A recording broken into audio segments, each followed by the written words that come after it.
iniciando a gravação, né, dessa conversa, né, sobre o futuro dos sistemas sociais com o avanço da inteligência artificial, com a permissão de todos os professores aqui presentes, professores da Universidade de Buenos Aires, da Argentina. E agora eu passo a palavra para o professor Sérgio iniciar, né, essa nossa conversa. Não é uma palestra, é uma conversa sobre a inteligência artificial e o impacto que ela está causando, né, em toda a sociedade. Então, por gentileza, profesor Sérgio. Hola, buenas tardes. Mi nombre es Sergio Pinorio Campos, soy profesor de la carrera de Sociología de la Universidad de Buenos Aires e investigador del CONICET. Para nosotros es un honor haber invitado y contar con la presencia del profesor Álvaro Piñeiro en esta sesión del día de hoy. Es una de las actividades que más esperábamos desde que nos organizamos este año para nuestras actividades de investigación.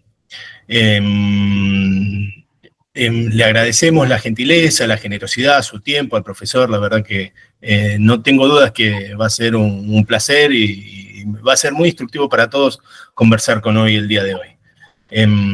No sé, profesor Piñeiro, si prefiere que lo presente ya usted o si cada uno de los participantes se presenta brevemente.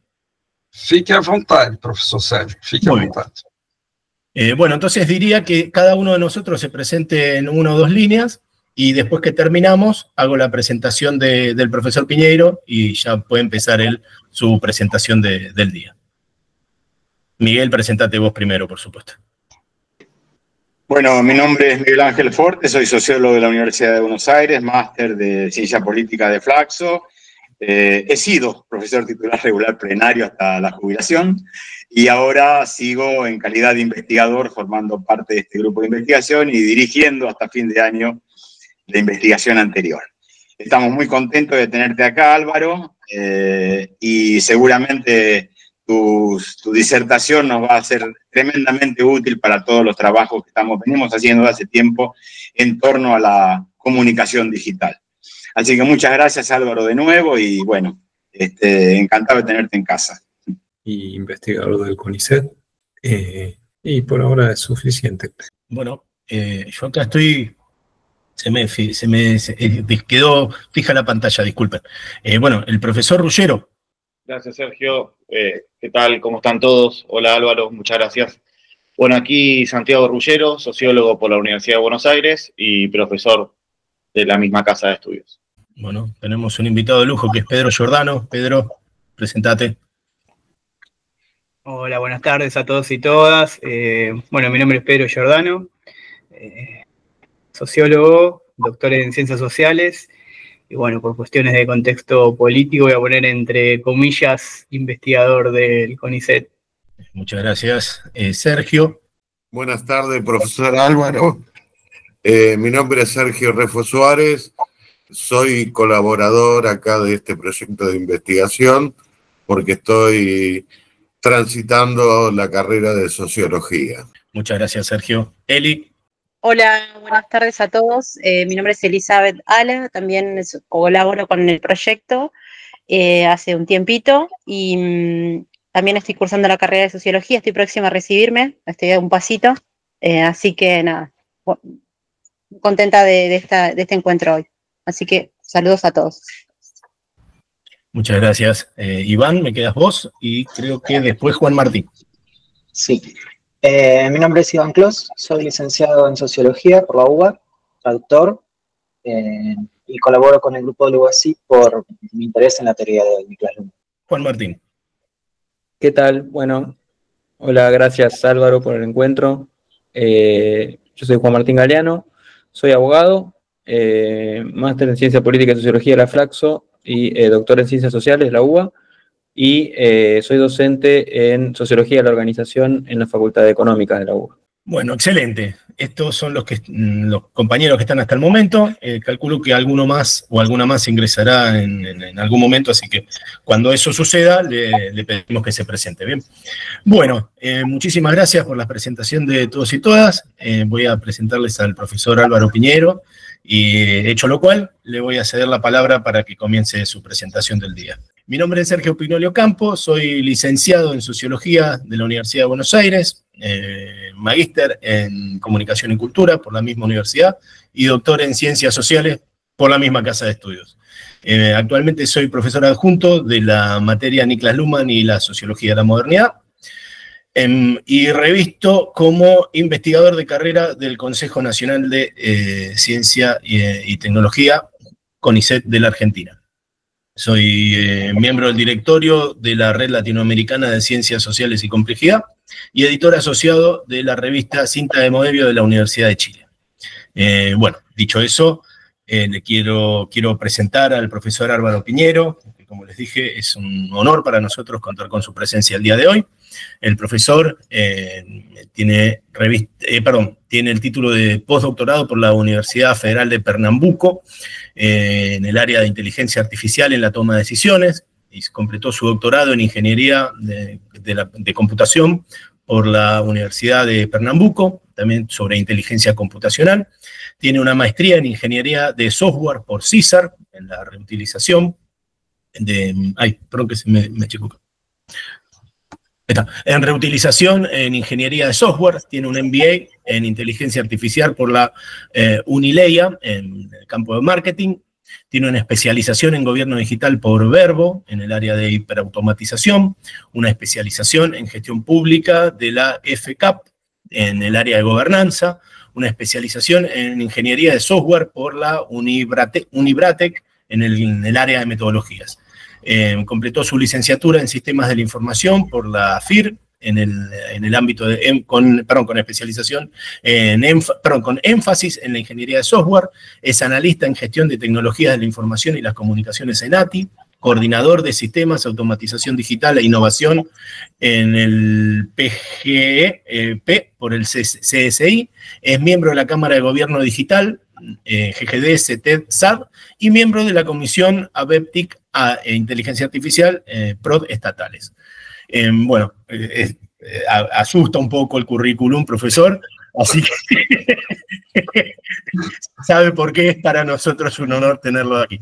Bueno, dicho esto, le cedo la palabra, le agradecemos profundamente su generosidad, su tiempo y su gentileza de compartir con nosotros esta tarde para conversar de su especialización, y nosotros intentaremos aprovecharlo desde el ámbito de la investigación en sistemas sociales. Muchas gracias, Álvaro. Muito obrigado. Obrigado por estar aqui, podendo participar dessa conversa, né, com esse seleto time de professores, né, e eu espero contribuir, né, com esse meu conhecimento, né, dessa área de tecnologia da melhor forma possível. Eu fiz uma apresentação dividindo em duas etapas, né? A primeira etapa com o objetivo de contextualizar o que é inteligência artificial. A inteligência artificial é a palavra do momento, né? Todos falam de inteligência artificial. Existe até, de certa forma, um romantismo, né? Uma forma de falar de inteligência artificial muito, assim, com um viés de ficção científica, né? Então, o objetivo aqui é mostrar que ela é uma ferramenta matemática, né, fortíssima, com todo um processo evolutivo, não surgiu da noite para o dia. Então, essas décadas de pesquisa permitiram criar modelos matemáticos muito complexos, muito sofisticados, que permitem solucionar problemas que até então havia muita dificuldade de solucionar. E depois de eu dar essa contextualização rápida, então aí eu entro nos impactos, né, que a inteligência artificial vem trazendo para toda a sociedade, que esse é o principal objetivo, penso eu, do grupo, né, nas suas respectivas pesquisas, né, em relação aos impactos dessa tecnologia nos sistemas sociais, nos sistemas de comunicação e demais. Então, após essa rápida apresentação, aí a gente fica aqui para trocarmos, né, nossos pontos de vista. Então, eu vou aqui compartilhar com todos, né, essa apresentação que eu já até disponibilizei para o professor, certo? E fiquem à vontade de compartilhar essa apresentação com todos. Então, já devidamente apresentado pelo professor Sérgio, eu deixo disponível aqui para que todos que desejarem, né, só focar aí nesse QR Code. Eu tenho um site, um canal no YouTube que semanalmente eu coloco vídeos sobre inteligência artificial e afins. Então, como esse material vai ficar disponível para vocês, é só apontar para o QR Code, que aí vocês vão ter acesso a esse canal, que inclusive com a permissão da senhora e dos senhores, eu gostaria de deixar também esse vídeo disponível no canal para que a comunidade fosse contemplada com essa nossa conversa sobre esses impactos dos sistemas sociais ou o uso da inteligência artificial. Então, aí, contextualizando, né, o que é a inteligência artificial, é importante entender que inteligência artificial é uma tecnologia, né, mas é uma tecnologia que gera essa transformação, né, ela é uma tecnologia transformadora. Da mesma forma que o motor a combustão foi uma tecnologia transformadora, os computadores, a internet, o celular, mas eu posso dizer que, em termos de impacto, né, em todas essas tecnologias, a inteligência artificial, usando aqui as palavras de Klaus Schwab, que em 2016, na conferência de Davos, né, ele colocou esse termo, a quarta revolução industrial, né, ele trouxe que estamos vivendo o que era antes chamado de era da informação, a era do conhecimento. Né. Então, usando aí as palavras de Klaus Schwab, essa é uma tecnologia que, ao mesmo tempo, ela gera uma transformação social impactante, mas ela também gera muitos medos por essa mudança que ela não está restrita como nas outras tecnologias, como a computação, né, a revolução da computação trouxe para a sociedade, que ela impactava muito o nível chão de fábrica, né, o colarinho azul, o nível operacional. Essa é uma tecnologia que ela impacta todos os níveis, o estratégico, o tático e o operacional. Então, aqui, para contextualizar esse impacto, né, eu trago aqui um gráfico de Kai-Fu Lee, que é das referências na área de inteligência artificial. Inclusive, no final, eu referencio o livro dele, né, porque boa parte dessa apresentação tem o DNA de Kai-Fu Lee. Então, trazendo esse gráfico no livro dele de inteligência artificial, os impactos da inteligência artificial na sociedade, com os robôs, a gente pode observar que em todos os 4 quadrantes nós temos inteligência artificial. Se a gente observar aqui o eixo X, né, nós vamos ver no primeiro quadrante, ele é baseado em criatividade e estratégia. E no eixo Y, com esse viés social. E a gente pode perceber que aí os humanos, eles utilizam a inteligência artificial, quer dizer, é aquele trabalho onde a inteligência artificial, ela gera suporte, apoio a tomadas de decisão, a criatividade. Mas se olharmos o segundo quadrante, onde o eixo X é baseado em otimização, mas também com esse viés social, vejam que a inteligência artificial ela é central. Os humanos, eles estão ali para supervisionar a entrega desses modelos de inteligência artificial. No terceiro quadrante, onde o eixo X ele é baseado em otimização e o eixo Y ele é asocial, veja que aí é só inteligência artificial, quer dizer, aquele trabalho repetitivo que não tem o viés social, ele pode ser totalmente entregue à inteligência artificial e ao que vem sendo gradativamente sendo feito, né, cada vez mais a IA assumindo essas atividades repetitivas. E o quarto e último quadrante, nós podemos perceber que no eixo X, que é o baseado em criatividade e é asocial, pode ser realizado puramente por IA, ou também aquele trabalho da IA sendo um suporte à tomada de decisão. Mas o que a gente pode observar nessa figura, baseada no estudo de Kai-Fu Lee, é que IA está em todos os quadrantes. Não existe mais aquela atividade que se pode dizer, essa é uma atividade humana e que a IA não tem como ela atuar naquela atividade. Então, isso é o que gera o que Klaus Schwab chamou de quarta revolução industrial, né, a era do conhecimento. Porque aí você agora tem uma ferramenta que pode ser utilizada em todos os 3 níveis, né, de uma organização, segundo um dos autores mais lidos aqui da Teoria Geral da Administração, que é Adalberto Avenato, que é o nível estratégico, tático e operacional. E aí vem a definição do que é inteligência artificial, né? Obviamente, os professores já viram várias definições. Se vocês forem nos mais diversos fontes onde se tenha definições de inteligência artificial, vai se observar que não existe uma definição única de inteligência artificial.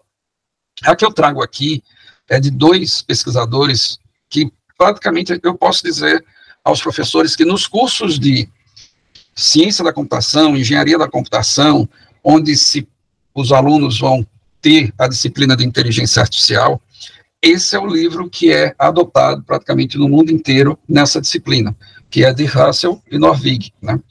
E traduzindo, assim, colocando de forma sucinta o que é inteligência artificial baseado em Russell e Norvig, é qualquer tecnologia que tenta simular o comportamento humano. Então, a gente pode ver que existem várias tecnologias que tentam fazer isso, né? Se a gente for, todo dia a gente é bombardeado de notícias de inteligência artificial na área de robótica, por exemplo. Mas robótica é um dos subcampos da inteligência artificial.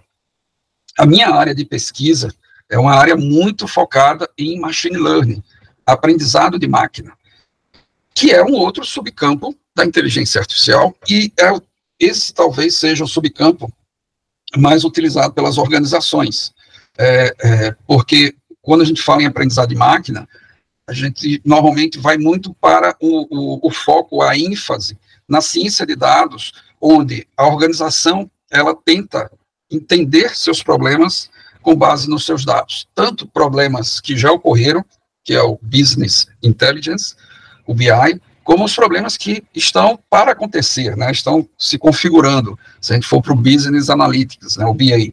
Então, esse é o meu maior foco de estudo, é como usar todos os dados de uma organização para, com os modelos matemáticos de aprendizado de máquina, de machine learning, a gente possa, então, resolver problemas complexos. Mas inteligência artificial é um mundo, né? E esse mundo tem vários subcampos. Eu trouxe aqui alguns subcampos, né, que é o que vocês podem observar nessa fronteira mais externa, que é semiótica, que é essa interação homem-máquina, a causalidade, que aí tem, por exemplo, o Naive Bayes, que é muito usado para entender as causas dos problemas, a representação do conhecimento, os sistemas especialistas, que foi uma das primeiras formas a se pensar no que viria a ser, né, uma forma de gestão do conhecimento. O processamento de linguagem natural, que hoje é fortíssimo, várias publicações já colocaram que esses modelos já superaram a eficiência, né, o desempenho humano, e visão computacional, que é muito forte na robótica, agentes inteligentes, a própria robótica, quando o que não faltam são experimentos como Sofia, o robô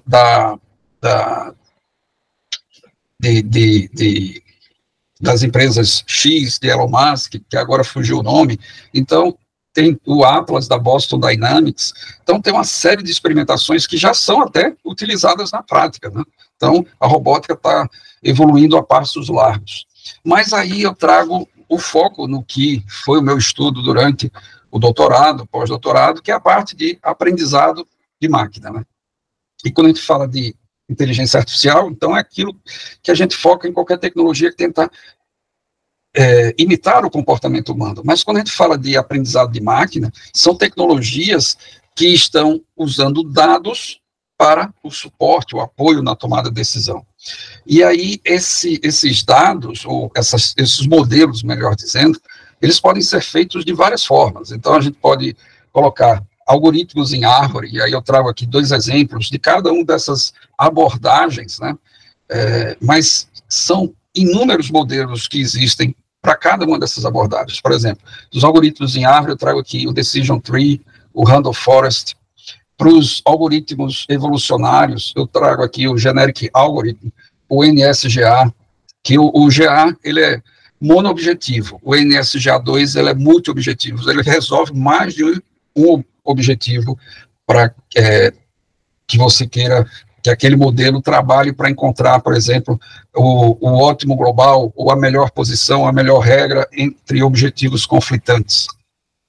E aí temos o aprendizado não supervisionado, que serve para resolver problemas, tipo problemas de agrupamento, que é o que nós comumente chamamos de clusterização, problemas de associação. Aprendizado supervisionado, que resolve problemas de classificação, problemas de predição. Cada vez mais se usa o aprendizado de máquina para resolver problemas de predição. Esse está sendo das maiores utilidades ou contribuições desses modelos de inteligência artificial nesse subconjunto, nesse subcampo, que é aprendizado de máquina. Aprendizado por reforço, que é muito usado em sistemas de recomendação. Praticamente todas as organizações hoje, se a gente vai fazer uma compra, por exemplo, na Amazon, a gente está sendo ali, nossa interação com o sistema, nós somos um agente interagindo com aquele sistema, que é um ambiente, e que por trás tem uma inteligência artificial que segue esse modelo de aprendizado de máquina por reforço, onde ele vai aprendendo o comportamento desse agente que interage com esse ambiente. Então, praticamente, todos esses sites que a gente usa, tipo Airbnb, tipo o Booking, o que for, para qualquer uma dessas áreas, por trás, normalmente, que você tem ali, são vários, é um conjunto de modelos de inteligência artificial, que podem ser não supervisionados, mas, na sua grande maioria, por reforço, buscando aprender o comportamento daquele agente que interage com aquele ambiente. Os algoritmos de enxames, né, esses algoritmos de enxames resolvem muitos problemas de otimização, como esse que eu coloquei aqui, 2 exemplos, como o Particle Swarm Optimization, ou Ant Colony Optimization, e aí tem o Artificial Bee Colony, são o conjunto de algoritmos para resolver problemas de busca, resolver problemas de otimização, é enorme nessa abordagem de inteligência de enxames.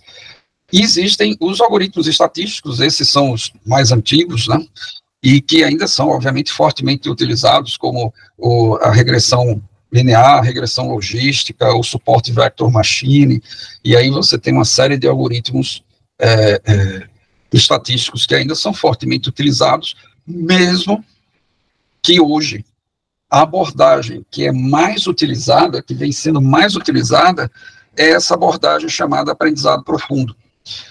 O aprendizado profundo, basicamente, ela é a abordagem que nós chamamos de neural, ou conexionista, que faz uso de redes neurais artificiais, que são os algoritmos que também aprendem com dados, como o machine learning. Porém, eles aprendem com representações complexas, eles conseguem entender, através do modelo que é baseado na nossa sinapse biológica, ele é inspirado nessa sinapse biológica, então ele consegue capturar melhor essa distribuição dos padrões dos dados. E aí a gama que é gigantesca, porque como essa é a área que cada vez mais os centros de pesquisa estão investindo fortemente nas pesquisas, ela vem evoluindo não vou dizer mais nem geometricamente, ela vem evoluindo exponencialmente, né? E aí eu trago alguns exemplos, como o Multilayer Perceptron, o Recurrent Neural Network, o Long Short Term Memory, o Deep Neural Network, o Convolutional Neural Network. Só que, até então, vamos dizer assim, até meados de 2017, em termos de conjuntos, nós tínhamos nesse foco, né, do aprendizado baseado em dados, e não baseado em regras, porque os sistemas computacionais sempre existiram, mas os sistemas computacionais, os sistemas de informação, eles são baseados em regras. Quer dizer, o método de resolução do problema é um método dedutivo. Quer dizer, quem desenvolve aquela solução, ele precisa conhecer a regra. E conhecendo-se a regra, você entrando com os dados, você tem a saída. Mas quando você vai para esses modelos eles são indutivos, eles não são dedutivos, porque muitas vezes você nem conhece a regra, ou você conhece a regra, mas sabe que é uma regra que está, vamos dizer assim, aquém do que se desejava, ou que se deseja. Então, aí é onde entram esses modelos matemáticos, né, esses modelos que podem ser estatísticos, podem ser de árvore, podem ser inteligência de enxames evolucionários, ou de redes neurais, que eles conseguem capturar as características dos dados. Ele consegue generalizar com base nos dados. Só que, em 2017, um conjunto de pesquisadores evoluiu um modelo até que já existia, né, um modelo que era chamado de autorregressivo, mas sempre com essas pesquisas vão se implementando novas camadas que vão gerando melhorias, né, eficiências e eficácia no modelo.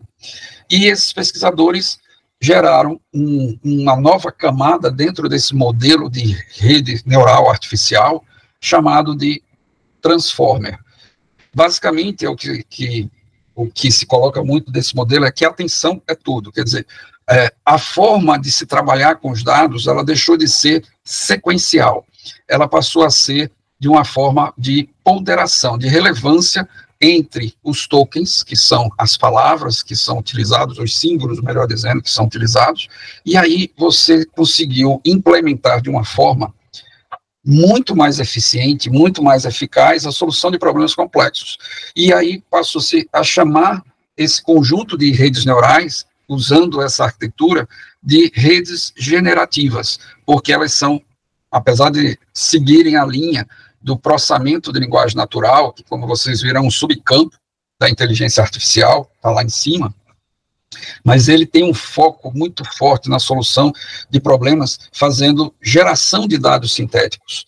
E aí, hoje em dia, você tem uma gama gigantesca, né, de users interfaces, de aplicações que fazem uso dessa tecnologia, baseada em modelos que nós chamamos de LLMs, né, o Large Language Model, que são esses grandes modelos de linguagem que aprendem com um conjunto gigantesco de dados e conseguem, então, entregar resultado que muitas vezes surpreende o usuário que está utilizando aquela ferramenta. Então, aí passou-se a ter um subconjunto chamado GenAI, né, que são as redes generativas, ou a inteligência artificial generativa. E aí vem alguns tipos, né, de GenAIs, né? Tem as GANs, né, as de difusão, as variacionais, e o Transformer, que é o modelo, vamos dizer, mais divulgado, porque é o modelo que é usado, por exemplo, no GPT, no Gemini, no Mistral, no Perplexity, em todos essas users interface que fazem uso desse modelo para fazer essa geração de dados sintéticos, né, usando, através dos prompts, ele entregar um resultado. Mas aqui eu coloco, né, nesse slide todas essas abordagens que são utilizadas, né, e temos aqui no final a neural, né, que é a que cada vez mais está evoluindo a passos largos, e a quantidade de modelos é gigantesca. Mas por que a neural está assim, evoluindo mais do que as outras abordagens, tipo inteligência de enxames, ou computação evolucionária, que segue o princípio de Darwin, ou a de enxames é baseado no coletivo, no estudo das heurísticas, e com base nisso você gera uma meta-heurística, né? De estatística, como é uma das primeiras formas de resolver problemas, né, com problemas complexos, e a de árvore, né, que foi uma das primeiras formas também de solucionar problemas complexos. Mas o que torna a neural tão eficaz na solução dos problemas é justamente porque esse modelo é baseado numa máquina de excelência que é a nossa máquina, né? Então, ele foi inspirado, e nós vamos ver aqui uma breve história das grandes mentes pensantes que contribuíram com esse modelo, mas eles são baseados na sinapse biológica, né? Então, o foco é esse, tentar simular o que o nosso cérebro faz. Mas essa simulação, a gente vai ver aqui no finalzinho da apresentação, ela se baseia na parte elétrica dessas nossas sinapses, dessa nossa conexão neural. Porque a neurociência, que avança também a passos largos, ela já mostrou, e através de toda a tecnologia que hoje você consegue monitorar esses sinais elétricos. Então, nosso cérebro é uma máquina que ela faz a tomada de decisão, mas não só baseado nos sinais elétricos que são transmitidos entre os neurônios. Ela toma as suas decisões também baseado na química, nos sinais químicos, porque a sinapse propriamente dita é essa passagem do sinal entre um neurônio e outro, mas esse sinal ele vem elétrico e para um neurônio se conectar a outro, ele se transforma num sinal químico. Eu vou até no final passar um vídeo rápido, bem rápido, que mostra por que eu pessoalmente eu não acredito que nós chegaremos em algum momento, não com esses modelos que nós temos aqui, né, no que é dito ou chamado, ou classificado de inteligência artificial geral. É aquela inteligência artificial que ela tem a cognição humana. E eu vou explicar por quê. Quer dizer, eu vou passar aqui um vídeo que explica bem o porquê. Porque os modelos matemáticos que nós temos é baseado nos sinais elétricos. Quer dizer, ele tenta simular matematicamente o que o nosso cérebro faz em termos de, que são chamados de função algorítmica cognitiva.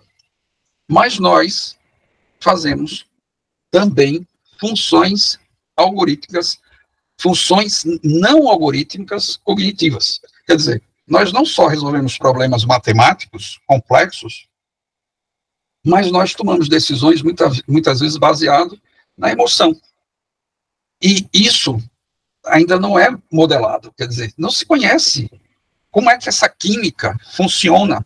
A neurociência ainda não conhece plenamente essa química. E se a neurociência não conhece, não há como fazer um modelo matemático equivalente a algo que não se tem esse mapeamento. Então, e talvez nunca se consiga fazer um mapeamento, um modelo matemático de algo tão complexo como nossa mente, a nosso cérebro. Porém, obviamente, a neurociência, existe um neurocientista chamado Miguel Nicolelis, eu trago aqui um vídeo dele, que aí eu vou deixar disponível para que vocês possam assistir depois. Ele coloca que talvez se chegue numa inteligência artificial geral, mas não com os computadores que nós temos hoje, mas com os computadores orgânicos. Porque, de certa forma, a neurociência, a área médica, já colocou que nosso corpo ele é cheio de computadores orgânicos, né? Nosso intestino também tem seus neurônios, nosso fígado e assim por diante. Quer dizer, não é apenas o cérebro que é um computador orgânico dentro do organismo humano. E a ciência já mostrou que todos os organismos vivos são computadores orgânicos. E aí já existem algumas pesquisas, apesar dessas pesquisas serem ainda muito seminais, de utilização dessa simbiose, né, de chips, né, de circuitos integrados, usando também células para fazer essa computação orgânica. Já se tem pesquisas nessa linha.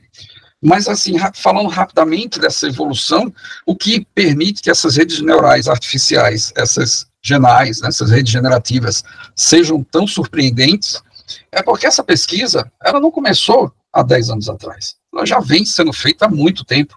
E nós podemos até falar que, assim, a pesquisa seminal veio do neurocientista Warren McCulley e do matemático Walter Pitts. Quer dizer, eles criaram o que a gente chama do neurônio de Macaulay-Pitts, né?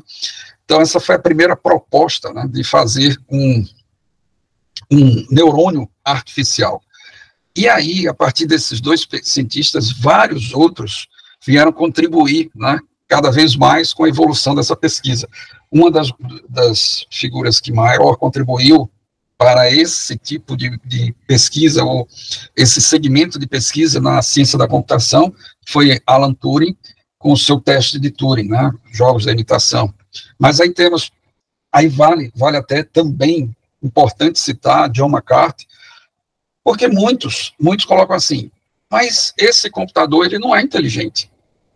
apesar dele usar o método indutivo, que ele aprende com os dados, as regras não são colocadas explicitamente no código, quer dizer, ele vai aprender a regra de forma implícita, com os dados aos quais ele é treinado. Mas isso necessariamente não é uma inteligência. Muitos contestam esse nome, mas aí vem a justificativa, por que o nome de inteligência artificial? Porque em 1956, esse pesquisador ele queria juntar todos os grupos de pesquisa que tinham vários nomes, tipo cibernética, autômatos, e entre outros, máquinas pensantes, e ele queria juntar esses grupos num debate em 1956. Ele não queria usar nenhum dos termos que já eram utilizados pelos grupos, né? E aí ele propôs um termo neutro, ele chamou de inteligência artificial, que vingou. Então, a partir daí, começou a se utilizar cada vez mais essa nomenclatura de inteligência artificial, que ele surgiu com esse contexto mesmo de ser neutro entre os vários nomes que já eram muito usados, como cibernética, autômatos, máquinas pensantes. Mais um termo que veio muito fortemente depois contribuir, que é o aprendizado de máquina, né, que vem em 59.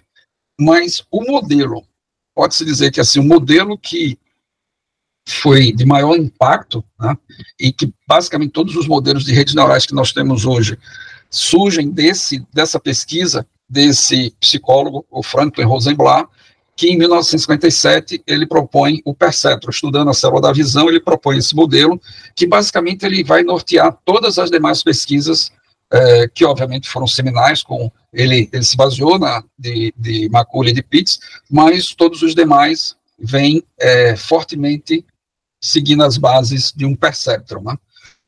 Mas em 59, o Arthur Samuel, ele propõe, ele constrói um primeiro modelo que jogou damas, né? E ele chamou isso de um processo de aprendizado. Ele usou um algoritmo baseado em árvore, né, um decision tree, para que ele aprendesse a jogar damas, né? Mas esse termo aprendizado de máquina, então ele cada vez ficou mais forte. Mas vale salientar que o aprendizado de máquina, esse termo, não é um sinônimo de inteligência artificial.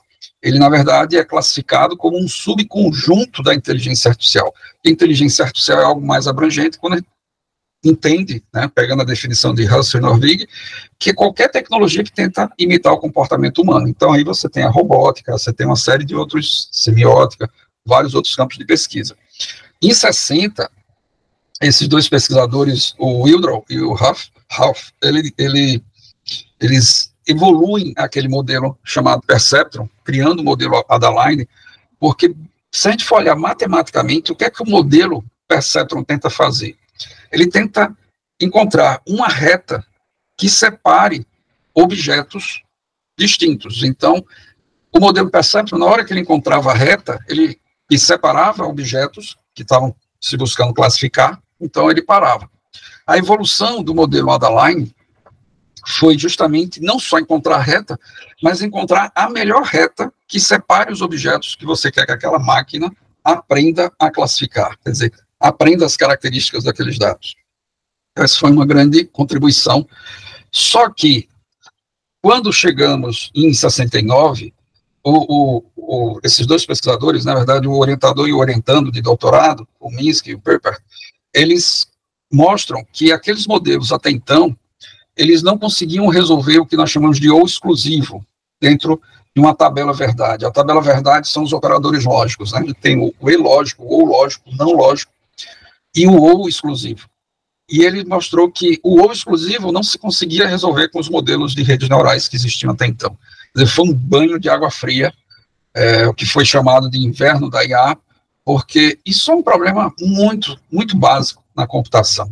E se uma rede neural não resolve um problema desse, então ele não é um modelo sofisticado como se estava propondo com todas as pesquisas até então. Mas esse problema foi resolvido com a pesquisa de Verbus em 74, onde ele propôs o que veio a ser chamado de backpropagation, que é uma camada a mais que você coloca dentro da arquitetura, que você permite fazer uso de pesos e recalcular esses pesos. Porém, essa camada tecnológica dentro do modelo, ela só foi realmente vamos dizer assim, trouxe grandes contribuições em 86 com esses 3 pesquisadores, o Helmhart, o Hilton e o Williams, que eles proporam aí o Multilayer Perceptron. O Multilayer Perceptron, na verdade, foi o modelo que foi o divisor de águas, né? Ele, basicamente, foi o modelo que mostrou que as redes neurais artificiais realmente resolvem problemas complexos, e principalmente problemas não lineares, já que a maioria dos problemas complexos da vida são não lineares, como problemas da área de economia, problemas sociais e tudo mais. Então, com base no MLP, começaram a se investir novamente muito pesado nas redes neurais artificiais, que resultaram no que nós temos hoje, né, que são as GenAIs, que é uma contribuição desses 3 pesquisadores em 2017, que eles estavam buscando melhorar o Google Translator. E com base nessa contribuição, que atenção é tudo, né, o self-attention, eles permitiram incorporar mais uma camada, um conjunto de camadas dentro dos modelos que existiam, que realmente deu uma virada de chave, né, em relação a esses modelos de redes neurais artificiais. Mas, como os professores, a professora pode perceber aqui, a quantidade de arquiteturas é gigantesca. Tanto que tem um instituto chamado Asimov, que criou esse zoológico de redes neurais. Quer dizer, hoje em dia, cada vez mais, vem se propondo novos modelos, né, e cada vez mais vão se criando camadas tecnológicas dentro daquele modelo que surgiu lá atrás, em 1943, com Macaulay e Pitts, que vem surpreendendo de forma absurda os usuários, né, ao ponto que geram esses debates hoje de inteligência artificial, vai substituir o homem. Mas para quem conhece o modelo matemático por trás, entende que isso, na verdade, é impossível, seguindo os modelos que existem hoje. Para o futuro, tudo é possível, mas no presente é algo que os cientistas da computação, os neurocientistas, entendem que é impossível um modelo matemático fazer a computação que nós fazemos nas nossas mentes, porque nós não somos máquinas, só máquinas elétricas. Nós somos máquinas elétricas e químicas, nós somos máquinas de carbono que usamos esses 2 tipos de sinais. E os modelos matemáticos que simulam, que são inspirados no nosso cérebro, eles são inspirados nos sinais elétricos, nas sinapses elétricas, né? Que é esse processo aqui de evolução com essa representação matemática, que basicamente o que o modelo faz é pegar todos os sinais que nós humanos usamos, sejam ele texto, imagem, som, ele é vetorizado, quer dizer, é transformado em números. Existem pesos que tem regras de inicialização desses pesos, e aí é feito uma ponderação, que é somada esses pesos, a soma da multiplicação das entradas pelos seus pesos, que gera o que nós chamamos de combinador linear, que entra numa função de ativação. Essa função de ativação, ela busca dar justamente essa forma não linear do nosso raciocínio. Então, essa função de ativação pode ser uma sigmoide, pode ser uma tangente hiperbólica, pode ser uma ReLU, tem várias funções que são usadas. Ela vai sair um sinal.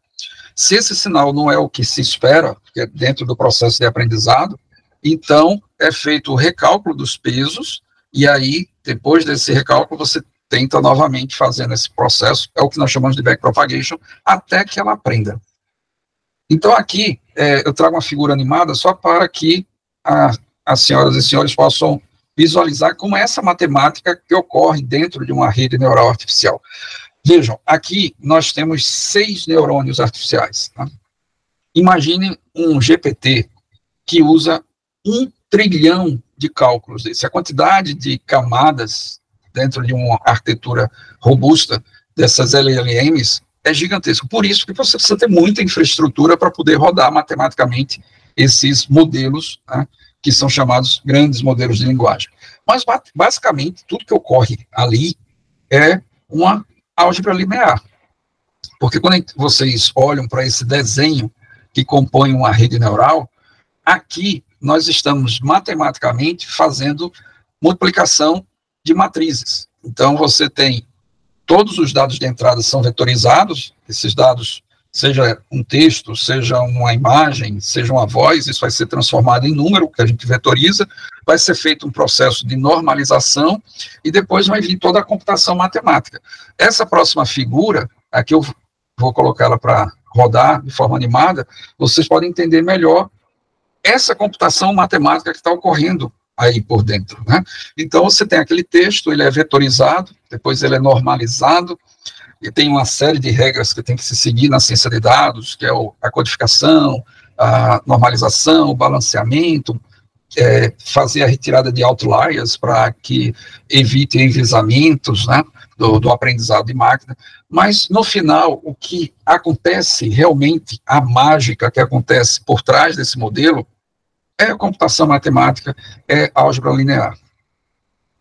E aqui é uma figura mostrando basicamente como é esse processo de aprendizado, né? Depois daquela imagem que é vetorizada, transformada em números, o processo de aprendizado é tentar ver se essa sinapse artificial, que está simulando aquela nossa sinapse biológica, que na verdade é essa multiplicação dos pesos, dos sinais de entrada pelos pesos, esse somatório, aplicando uma função de ativação, tipo uma sigmoide, e sai o sinal, se não é o que se espera, aí ele recalcula os pesos usando a derivada da função e tenta de novo até que ele aprenda que aquela imagem ali corresponde àquele sinal de saída que é o gato. Então, ele está extraindo características e aprendendo matematicamente o que é aquele objeto que o robô vai aprender a identificar, né, a basicamente, o backpropagation é isso, né?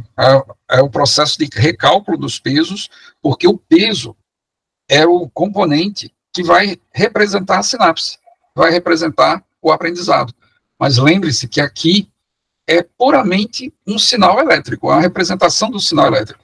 Só que a nossa mente não é só sinal elétrico. Nossa mente, a gente tem a sinapse, que vem a parte química, que eu vou deixar aqui para o vídeo explicar melhor essa parte química.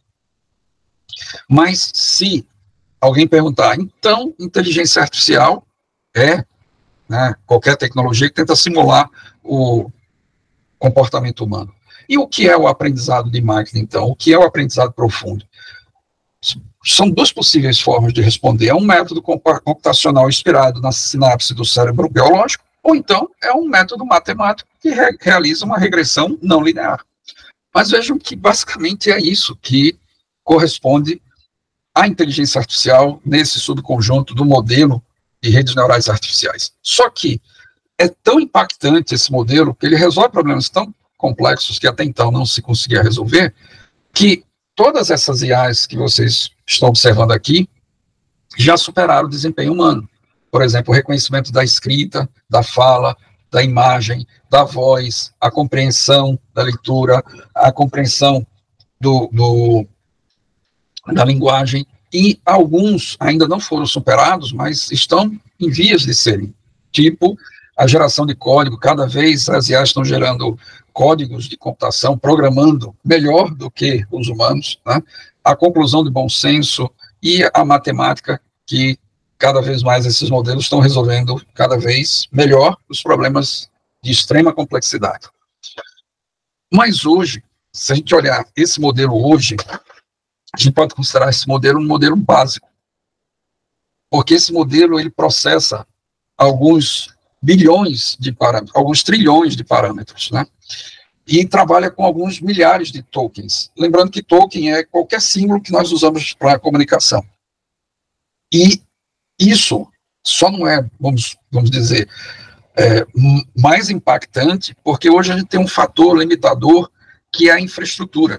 Já tem várias publicações que já colocaram que essas big techs estão consumindo energia como grande consumo de energia para fazer essas máquinas calcularem e aprenderem com base nos dados que estão sendo coletados é gigantesco. Tanto que teve um artigo publicado que eu até vou convidá-los a participar de um grupo que eu tenho no WhatsApp de inteligência artificial, que o professor Sérgio faz parte, e eu postei lá essa publicação que o CEO da OpenAI fez uma reunião na Casa Branca buscando a colaboração da construção de 5 usinas de 5 gigawatts só para as Big Techs. E colocando isso como necessidade por segurança nacional, mostrando que a China está evoluindo fortemente nessa área de inteligência artificial, porque eles estão com infraestruturas cada vez melhores para atender a necessidade desses processamentos. Aqui eu não botei esse slide, mas eu posso depois disponibilizar para os senhores. Existe um gráfico que mostra que, por exemplo, o Pangu Sigma e o Wudao, vamos dizer que são os equivalentes ao GPT e o Gemini chineses, o número de parâmetros, que são os cálculos matemáticos que são realizados no modelo, são maiores do que o GPT e o Gemini. Então, imagine o que essas LLMs já estão produzindo como resultado. Mas no momento em que esse limitador de infraestrutura for solucionado, a curto prazo, e alguns já estão colocando que as próximas versões do GPT vão trabalhar com milhões de tokens. Se a gente hoje, esse modelo já trabalha com trilhões de cálculos, já realiza trilhões de cálculos, a curto prazo ele vai estar fazendo 4 trilhões de cálculos. Então, imagine isso a médio e a longo prazo. Se esses modelos já são impactantes hoje, imagine quando eles estiverem trabalhando com bilhões de tokens, praticamente com todos os dados naturais que já foram produzidos pela humanidade. Então, aí realmente é de surpreender. Mas é importante salientar isso. Essas IAs, elas só resolvem problemas que nós chamamos de funções cognitivas algorítmicas. As funções cognitivas não algorítmicas, amor, raiva, empatia, isso é químico. E não tem como se mapear ainda isso, porque até a própria neurociência não entende como isso funciona na sua plenitude. Então, se não existe o entendimento de algo, você também não tem como mapear ou modelar matematicamente aquilo que você não entende. Mas alguns neurocientistas colocam que talvez daqui a 15 a 20 anos você tenha esse entendimento. Para que vocês possam entender por que hoje não se consegue, eu vou passar esse vídeo curto aqui que ele explica bem isso. Foi até o professor Arthur que me disponibilizou esse vídeo e eu achei ele muito, muito explicativo. Tem uma coisa. A gente há muito tempo queria saber como o cérebro funcionava. Na década de 90, com a tecnologia, a gente conseguiu aprofundar o entendimento desse funcionamento. E uma das coisas que a gente acreditava é que a linguagem do cérebro era elétrica, era o tal dos impulsos nervosos. E eles funcionam e você pode verificar eletricamente a atividade em várias áreas cerebrais. Os equipamentos evoluíram e você agora pode monitorar mais especificamente o que estava acontecendo no cérebro em determinados momentos específicos. Por exemplo, pense nisso, ou veja aquilo, e aí você monitora o cérebro para saber que área está trabalhando. Então, por exemplo, ele mostra uma fotografia, e você olha a fotografia. Ele pode detectar o momento em que você registra a fotografia, o nervo óptico em atividade, quando o impulso é conduzido à área visual, a hora em que você reconhece a cor, reconhece a forma, reconhece o objeto, reconhece tudo. Tudo a gente pode ver. E aí alguém pergunta para você, e aí, gostou do carro? Gostei, mas prefiro azul. E nessa hora, o que acontece? Nada. Tem nada acontecendo. Como assim? Onde é que você escolhe? Lugar nenhum. Onde é que você prefere? Lugar nenhum. Não tem atividade elétrica acontecendo nesse momento. Mas peraí, você acabou de fazer um negócio. Você não acabou de fazer um negócio? Você escolheu uma cor, você gostou dessa, não gostou? E aí? Foi aí que ele descobriu que tem outra coisa.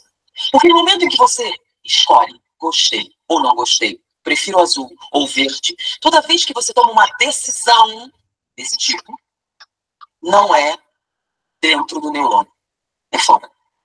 Onde? Na sinapse. Eles descobriram que todos os processos objetivos, físicos, reconhecimento visual, etc., os sentidos, tudo isso é impulso elétrico. Mas vontade, desejo, escolha, emoção são químicos. Então a linguagem do cérebro, ela é física, elétrica e química. Então você prefere, escolhe, gosta ou não gosta, quando um neurônio passa informação de um para o outro. E o que é que tem lá? Teoricamente, espaço vazio que conduzia. Eles, até o momento, encontraram 73 substâncias. Receberam o nome de neurotransmissores. Sabem mais ou menos para que servem 11? Tem certeza de 7, mas só tem tratamento para 3. Não é o que a gente sabe até o momento, sobre o que acontece na sinapse. Então, quando a informação passa por ali, você tem as suas emoções. Então, por exemplo, quando você tem raiva, ou quando ira, ou um estado depressivo, ou infelicidade, luto, etc., tudo isso está acontecendo antes da sinapse. Só que o pesquisador descobriu que não fica só lá. Que esses sentimentos, que essas emoções têm uma hora e uma coisa. Aí eu vou deixar para que vocês assistam o restante, quando eu vou passar o vídeo também, mas o importante ali é entender que a neurociência coloca que esses sinais químicos é que geram essas funções não algorítmicas cognitivas. E hoje não se tem como mapear isso. Então, quando alguém diz que a IA é preconceituosa, na verdade, não é o modelo matemático que é preconceituoso. Os dados que foram utilizados para gerar o aprendizado daquela máquina é que estavam enviesados. Esse é o grande problema que nós temos hoje. Esses modelos de inteligência artificial, que cada vez mais estão sendo usados para todas as formas, os sistemas sociais, eles precisam ser muito bem trabalhados no que nós chamamos de data mining, de mineração de dados, para que esses ruídos dos dados, que são muitas vezes os vieses que os próprios humanos colocaram nos dados, não sejam replicados para os modelos matemáticos e eles aprendam de forma errada. Agora, a neurociência coloca que, não com o modelo simplesmente matemático, com as sinapses elétricas que são, aos quais esses modelos são baseados, possa se chegar na inteligência artificial geral. Aí, muitos colocam que são os computadores orgânicos, aí o link eu disponibilizo aqui para depois os professores possam assistir. Nicoleles, ele coloca muito bem essa diferença das máquinas que nós temos hoje de silício para essas máquinas orgânicas, que nós somos máquinas orgânicas. Né? E já existem esses experimentos, apesar de serem muito seminais, do uso dessas células junto com os circuitos integrados. Aí eu termino aqui, né, essa contextualização do que é inteligência artificial. E aí eu entro rapidamente, para a gente finalizar e seguirmos para a nossa conversa, quais são esses impactos na sociedade, né, na economia, na política, nas relações sociais. Então, eu trago aqui algumas provocações. Na verdade, os doutores são os especialistas nesse tema, mas com base nessa minha especialidade, eu trago algumas provocações, né, em relação, por exemplo, à automação. Né, o mercado de trabalho, notoriamente, ele está cada vez mais fazendo uso da inteligência artificial. Eu vou trazer uma publicação do FMI, do Fundo Monetário Internacional, em janeiro desse ano, publicado no Fórum Econômico Mundial, que eles disseram que 40% das profissões no mundo serão deslocadas, impactadas por essas tecnologias de inteligência artificial. Eu penso muito, e eu advogo nesse aspecto, e até numa série de entrevistas, de bate-papos, né, com especialistas na área de direito, na área de medicina, na área de computação, na área de educação, o que eu percebo é que, de forma unânime, os especialistas olham assim: haverá o deslocamento de profissionais? Sim, mas não profissionais que serão substituídos pela IA, mas de profissionais que serão substituídos pelos profissionais que usam a IA. Então, eu penso muito nessa linha. Isso é uma tecnologia, é uma ferramenta, apesar de muitos colocarem não como uma ferramenta, mas como um agente inteligente, mesmo que seja um agente inteligente, porque é uma tecnologia transformadora, mas ela não deixa de ser um suporte à tomada de decisão. Porque quem toma decisão, se for, lembrando daquela figura de Kai-Fu Lee, se for baseado em criatividade, tomada de decisão, principalmente no foco social, o humano, ele é o supervisor, ele toma a decisão, ele está usando aquela ferramenta para apoio à tomada de decisão. Claro que, se é asocial e é para otimização, é aquele terceiro quadrante, a IA pode trabalhar ali sozinho, porque o impacto de algo que a IA faça de errado, ele não é tão significativo, né? Então, para determinados tipos de atividade repetitivas, você pode deixar mesmo uma IA que não tem uma acurácia de próxima a 100%, uma acurácia de 98%. Mas ela tendo uma acurácia acima de 80, ainda é mais vantajoso ter uma IA trabalhando naquele trabalho repetitivo do que você colocar um humano que, por vários fatores, pode cometer muito mais erros do que um robô.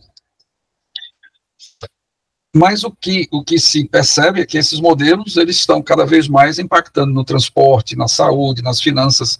Eu até deixei no slide anterior um link para um vídeo, porque a China ela está com a sua política de colaboração tecnológica com vários países, obviamente com vários vieses, mas ela está fortemente utilizando esse recurso da inteligência artificial. Tanto que tem no vídeo ali falando de um porto que foi recentemente inaugurado no Peru, uma colaboração com a empresa chinesa, onde todo o transporte de mercadorias dos containers que são tirados dos navios, além de todo aquele maquinário já ser automático, os caminhões também são autônomos.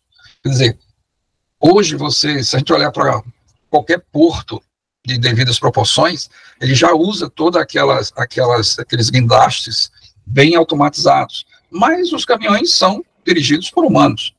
Então veja que é mais um elo dentro do processo que está sendo automatizado. Então, a tendência cada vez mais é que motoristas, né, sejam substituídos por esses equipamentos, por essa tecnologia autônoma.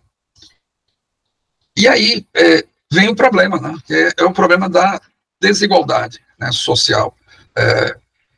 Inevitavelmente, a tecnologia ela vai aumentar as habilidades para quem fizer uso dessa tecnologia.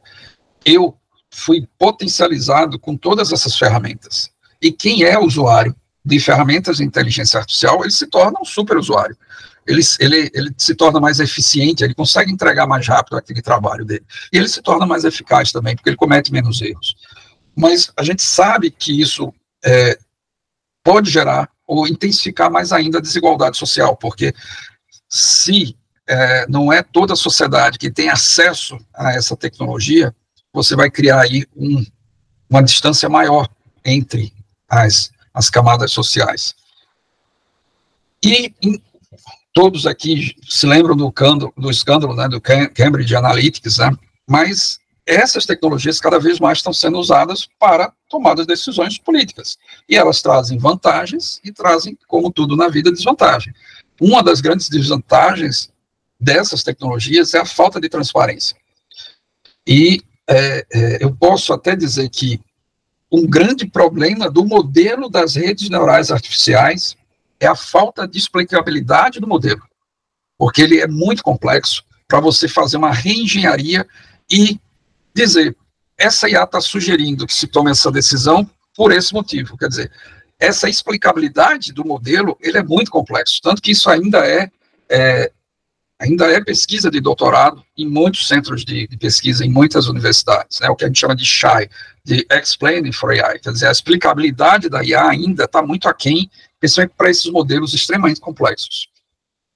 E aí vem a questão da cibersegurança, né, que, inevitavelmente, quanto mais tecnológico você se torna, mais cuidado você tem que ter também com essa segurança, porque os riscos de ataques cibernéticos, eles aumentam inevitavelmente. E aí vem a questão da interação social. Eu posso dizer que hoje saiu até um vídeo que eu até pensei em botar aqui, mas não queria tomar o tempo, mas depois eu posso botar aqueles gráficos com animação, mostrando que a diferença da evolução, né, da interação social desde a década de 60 até 2024. Quer dizer, a diferença do histograma para a interação online é gigantesca em relação ao segundo lugar, e que vem depois a interação com família e com os demais. Então, veja que a tecnologia hoje é um dos veículos que mais gera a interação social. Tá? Agora, isso tem, como tudo, o seu lado positivo e negativo. Se coloca muito, tem um filme que eu acredito que muitos dos professores já assistiram, que é o Dilema das Redes, né, que mostram que as redes sociais, apesar de elas terem sido criadas para criar uma sociedade mais fácil de comunicação, ela acabou criando ilhas, né? Porque, de certa forma, as pessoas tendem a gostar de ouvir as pessoas que têm a mesma opinião, e a gente muito bem sabe que as opiniões contraditórias, elas são importantes para reflexão. Então, se você só escuta o que você gosta, você acaba criando uma bolha, e isso é muito perigoso, tá? Então, existem vários estudos, eu acredito que muitos dos professores aqui já fizeram muitas das suas pesquisas nesse sentido.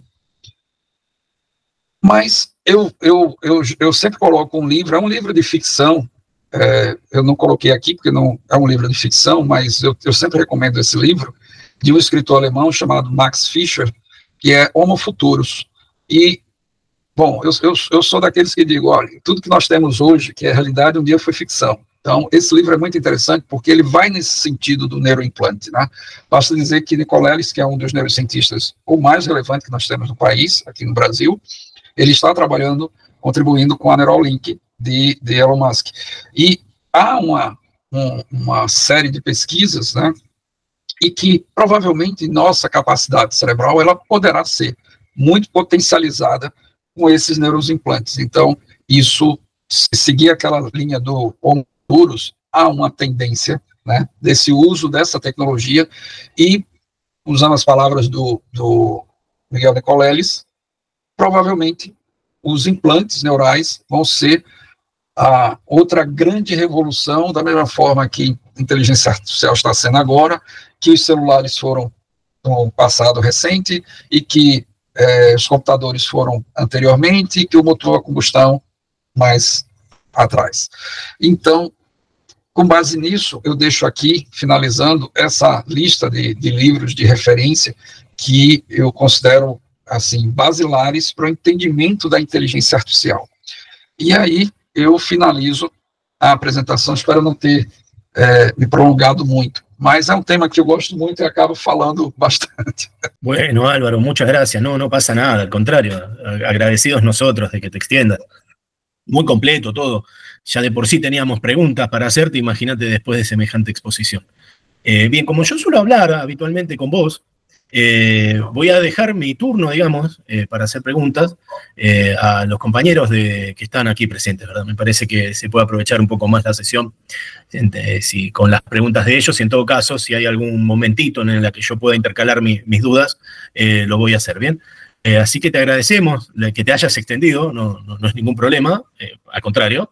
Y bueno, por ahí una buena manera de aprovechar esto es que los compañeros te hagan algunas consultas, dudas, tanto sobre tu exposición, que es bien amplia, o algún otro tema que haya quedado en el tintero que por ahí puedas recuperar con las preguntas. Pero te agradecemos muchísimo tu exposición y el detalle con la que nos presentaste todos los elementos. No te preocupes, al contrario, agradecidos.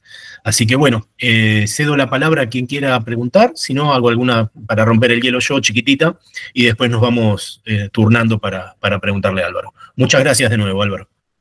Quien quiera, toma la palabra y pregunta. Pregunto, entonces. Vi que, bueno, primero, muchas gracias, Álvaro, la verdad que muy interesante, muy informativo, me parece también. Quería consultarte por algo que está sobre todo en los materiales que nos has enviado. Yo trabajo en una oficina pública como funcionario judicial, empleado judicial. Entonces me interesa, vi que parte de ese material tenía que ver con la aplicación de inteligencia artificial en ese ámbito. Entonces quería consultarte por tu experiencia con eso, a ver cómo había sido o digamos, en el marco de tu exposición, cómo podrías ubicar essa questão. Certo. Hoje, eu trabalho eu sou um servidor público concursado de uma agência de tecnologia do Estado de Pernambuco. E sou lotado na Procuradoria-Geral do Estado, que podemos dizer que é um escritório de advocacia do governo, né? Os procuradores são os advogados que defendem o governo em várias especialidades, né? E posso até dizer que a Procuradoria de Pernambuco ela está se tornando uma referência dentro do Brasil, justamente por conta do uso da inteligência artificial. A gente tem alguns modelos desenvolvidos dentro da PGE. Aí eu posso citar uma dentro dos vários, mas é uma que é um xodó, não só meu, mas dos procuradores, a gente chama de LIA. Os professores devem saber que, por convenção, as IAs recebem nomes femininos e curtos, né? Nem necessariamente não são siglas, né? Mas LIA aqui é uma homenagem a uma pernambucana, que é uma cirandeira, tem a Ciranda de Itamaracá. Recomendo que os professores depois venham buscar aí na música, né? É uma das personagens folclóricas aqui de Pernambuco, e ela recebeu esse nome. Mas qual o objetivo da LIA? Hoje, existe um grande problema, que é a especialidade, né? É você ser o conhecedor da sua área, né? Os professores aqui estudam muito, e se tornam ícones nas suas respectivas pesquisas. Mas qual é o grande problema? Que nós somos máquinas que vamos fadigar em algum momento. Na verdade, a cada dia a gente vai fadigando um pouquinho, né? E a grande preocupação do governo é a gestão do conhecimento, aquele conhecimento que está na cabeça do servidor, quando ele se afastar, se aposentar ou alguma fatalidade, o conhecimento vai com ele. Quer dizer, por mais que você pegue um servidor capacitado, a curva de aprendizado para chegar naquele nível daquele servidor sênior é muito longa. E isso é uma preocupação que eu penso que é de todos. E cada vez mais os órgãos estão buscando transportar esse conhecimento do servidor para a máquina. Por quê? Apesar da tomada de decisão continuar sendo do procurador, mas aquele receio, e se aquela pessoa amanhã não estiver mais aqui? Vai parar tudo? Quer dizer, você tem uma máquina agora que consegue dar o apoio à tomada de decisão, consegue dar esse suporte. Claro que o especialista humano vai ter que analisar o que ela está dizendo, para que ele possa dar o aval, porque ela erra também. Hoje a acurácia dessa nossa IA, da LIA específica, está em torno de 80%, colocando que de cada 100 processos ela erra 20, mas veja, ela está acertando 80. A grande vantagem dela é que hoje ela é considerada valendo por 2 procuradores dessa área especializada, a qual ela foi treinada. Então, você tem vários ganhos aí. O primeiro ganho é, você consegue fazer com que um procurador, ele foque na sua especialidade. Quer dizer, antes o procurador ele tinha que analisar o processo para ver se ele era relevante ou irrelevante. E se fosse relevante, ele ia atuar no processo. Hoje, quem está fazendo isso é a IA, a LIA. Quando chega para ele, a LIA já disse, isso é relevante. Então, ele já cai olhando o processo com todo o cuidado que ele tem que ter. Ele já sabe que a LIA é relevante. Quer dizer, já houve, então, aí uma economia grande de tempo. E outra é que você conseguiu também diminuir a quantidade de especialistas naquela área. Quer dizer, antes precisava ser um quantitativo maior, porque tinha que ter procuradores para olhar a relevância, depois o procurador para analisar especificadamente o processo. Agora, você só precisa ter o procurador que vai atuar no processo, porque quem faz essa triagem é a IA. Se transportarmos isso para todas as atividades humanas, a gente já tem o ganho da eficiência. O segundo ganho é a gestão do conhecimento. Quer dizer, se acontecer de entrar um novo procurador, um júnior, nessa área, ele tem o suporte de uma máquina que vai ter daqui a algum tempo, ela não vai ser nem sênior, ela vai ser master nisso. Então ela vai estar dando todo o suporte para aquele humano. Mas a decisão ainda é do humano. Isso é importante se colocar, porque aí ele está entrando naquele quadrante que é estratégico, mas é social. Quer dizer, a decisão ali vai impactar outros humanos. Eu espero que tenha respondido, professor Juan. Muy interesante, muchas gracias. Siguiente. Muy bien. Aprovecho y pregunto yo entonces. Voy a hacer una pregunta simple, en todo caso me guardo las otras para después. Quería preguntar a Álvaro, técnicamente hablando, ¿cuándo se considera que un modelo de aprendizaje es supervisado, semisupervisado o no supervisado? O sea, ¿hasta dónde la participación humana se considera que está supervisando o no? Certo. Aí é importante entender que são 2 conceitos, né? É o conceito de alinhamento, que eu entendo, professor Sérgio, que a sua pergunta foi em sentido ao alinhamento. E tem o tipo de aprendizado de máquina. O tipo de aprendizado de máquina é que pode ser supervisionado, não supervisionado, por reforço ou semi-supervisionado. Quando a gente diz o tipo do aprendizado, por exemplo, imagine que você tem um conjunto gigantesco de dados. Eu vou trazer exemplos da minha vida, né? Da minha vivência aí na procuradoria. Existem devedores e sonegadores. O que é um devedor? É aquela pessoa que não pagou o imposto porque está passando por uma dificuldade. Por exemplo, a pandemia, que gerou um grande problema para grande parte de todos os segmentos de comércio.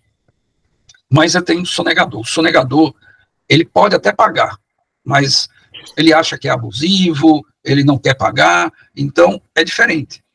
O rigor da lei, ele existe e deve ser aplicado para quem não paga. Porém, cabe ao humano, no caso ao procurador, definir qual a regra que vai ser aplicada para aquele tipo de devedor. Se ele é um devedor que está passando por dificuldade, ele sempre honrou com seus pagamentos. Ele só não está pagando agora porque não está circulando, o mercado não está funcionando. O procurador, ele pode, por exemplo, chamar esse devedor para uma mesa de negociação, criando aí parcelas para aquela dívida que ele tenha, quer dizer, mas para aquela pessoa que ele entende que tem condições de pagar, porque os dados mostram isso, e ele não quer pagar, que é o sonegador, ele pode aplicar, por exemplo, um protesto, mandar para um ajuizamento e ter um bloqueio judicial dos seus bens. E aí entra a questão, né? Eu tenho uma montanha de dados, mas eu não sei como separar quem é devedor e quem é sonegador.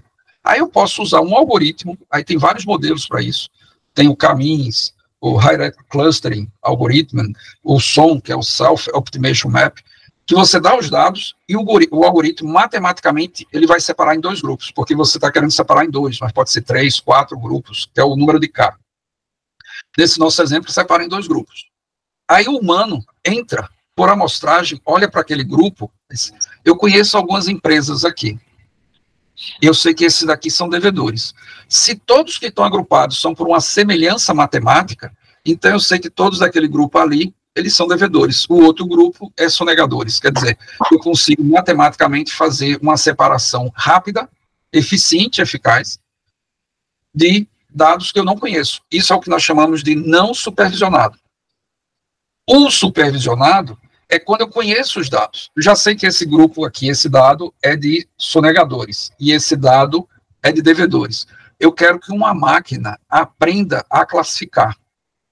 Ela aprenda as características de quem é devedor e quem é sonegador. Para quando entrar um novo, eu jogo para aquele robô e ele me diz, esse é sonegador. Porque ele já aprendeu com os dados que eram rotulados. Então, isso é o que a gente chama de supervisionado. O por reforço é quando um agente, por exemplo, nós, interagimos com o ambiente, por exemplo, com a ferramenta. Se eu fizesse um exercício com os senhores aqui, com a senhora, cada um de vocês entrasse, por exemplo, na Amazon, e a gente compartilhasse a tela de cada um, vocês iam ver que cada um tem uma interface diferente. Porque cada um tem um perfil de consumo. E a IA que está ali por trás, ela está aprendendo o perfil de consumo de cada um de nós. E ela não gera spam. Ela gera recomendação. O que ela manda, ela sabe que você gosta daquilo. Que aí é a vantagem do uso da IA por esse segmento de mercado. Porque ele vai enviar algo, por exemplo, se eu recebesse uma mensagem sobre material esportivo, por exemplo, como os meus amigos aqui, meus colegas já devem ter percebido, eu não tenho o meu shape não é de atividade física, eu não sou um esportista. Então, obviamente, se ele mandasse para mim alguma coisa de material esportivo, para mim é spam. Mas se ele mandar um livro, eu com certeza vou me interessar. Se for um livro de tecnologia, não tenho dúvida que eu vou abrir. Então, esse tipo de sistema, ele descobre o perfil do usuário por vários mecanismos, e aí tem várias formas sociais que eles usam, modelos sociais que são utilizados para aprender o perfil, e ele vai cada vez direcionando mais para aquele agente o que ele gosta. E é assim que os sistemas estão funcionando hoje, com todas essas IAs trabalhando. Eu não posso dizer trabalhando a nosso favor, porque nem sempre é a nosso favor. mas estão trabalhando a favor de alguém, nesse caso, das empresas que as construíram. Agora, no sentido de alinhamento, essa é a grande preocupação. Eu vou dizer para um artigo que eu li recentemente, não tão recentemente, mas, por exemplo, a OpenAI, quando ela lançou o GPT, depois o GPT-2 e até o GPT 3.5, quem fazia a supervisão do modelo para verificar se o modelo ainda mantinha o alinhamento para o qual ele foi programado eram humanos.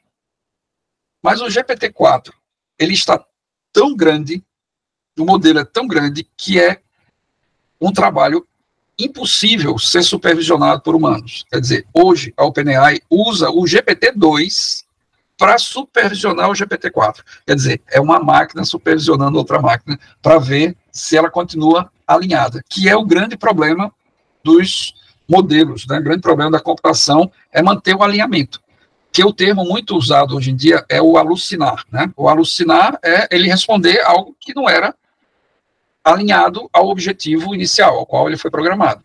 E isso tem que ser feito correções internamente para manter esse alinhamento. Só que hoje quem faz essa verificação é uma máquina, e aí isso gera uma série de outras questões. Quer dizer, você deixa uma máquina alinhar ou verificar o alinhamento de outra máquina, quer dizer, aonde é que o humano entra dentro desse processo?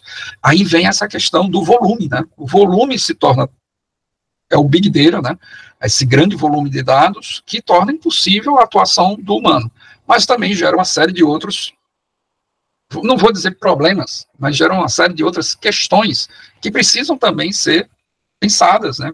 E tem que se ter o cuidado em certos aspectos. Eu recomendo fortemente a leitura do livro de Nick Bostrom, que é o livro Super Inteligência, né? É um dos que eu recomendo ali no finalzinho do slide. Ele fala muito desse problema do alinhamento, né? No caso do desalinhamento dessas IAs.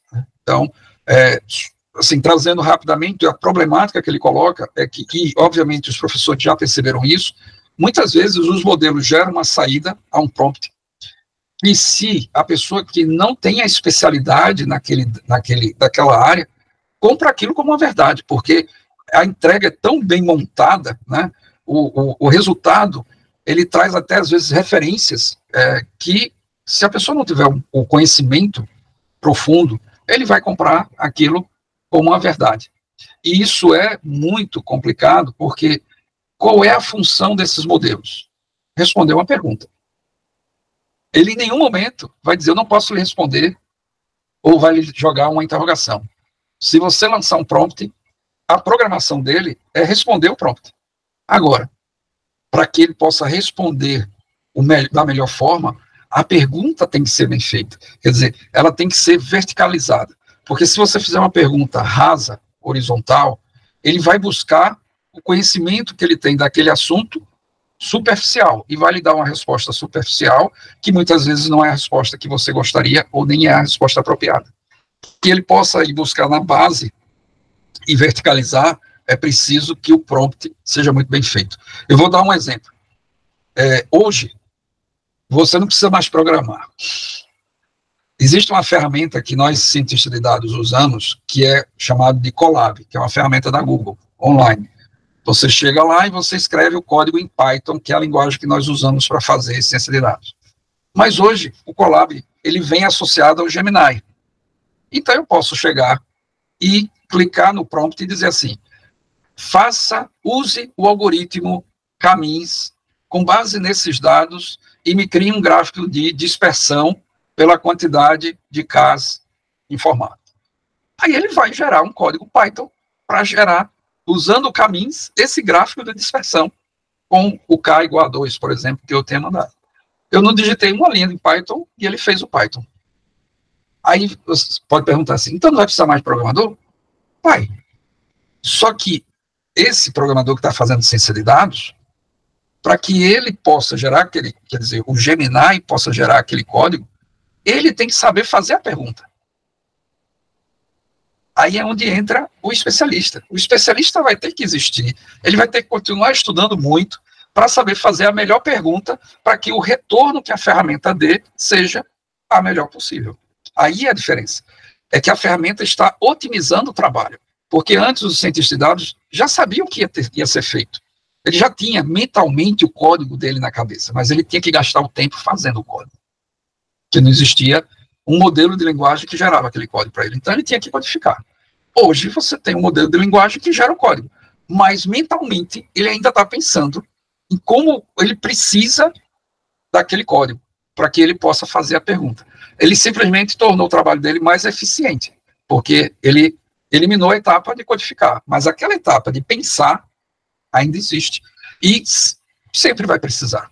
Não tem como a máquina estar pensando no seu lugar nesse caso, porque quem está resolvendo o problema é o humano. Quem está sendo contratado para ser o cientista de dados é o humano, e não a máquina.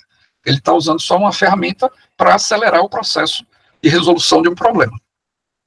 Eu espero ter respondido. Adelante, Fernando. Muchas gracias, profesor Piñeiro. Un gusto escucharlo. Muchas gracias después de leerlo.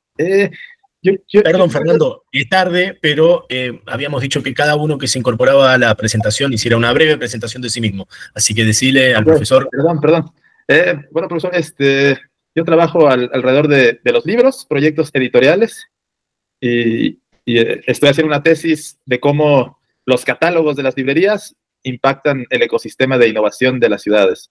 Entonces, ahí es como quiero trabajar, ¿no? Generalmente vemos que lo que pasa en las ciudades impacta los catálogos de las librerías, y lo que yo estoy tratando de demostrar o de debatir es que la manera en la que conformamos los catálogos de las librerías pueden generar un impacto en las ciudades. Entonces, esa es mi área de trabajo ahorita, y últimamente, pues bueno, obsesionado con la inteligencia artificial como todos y sus alcances. Es donde estoy.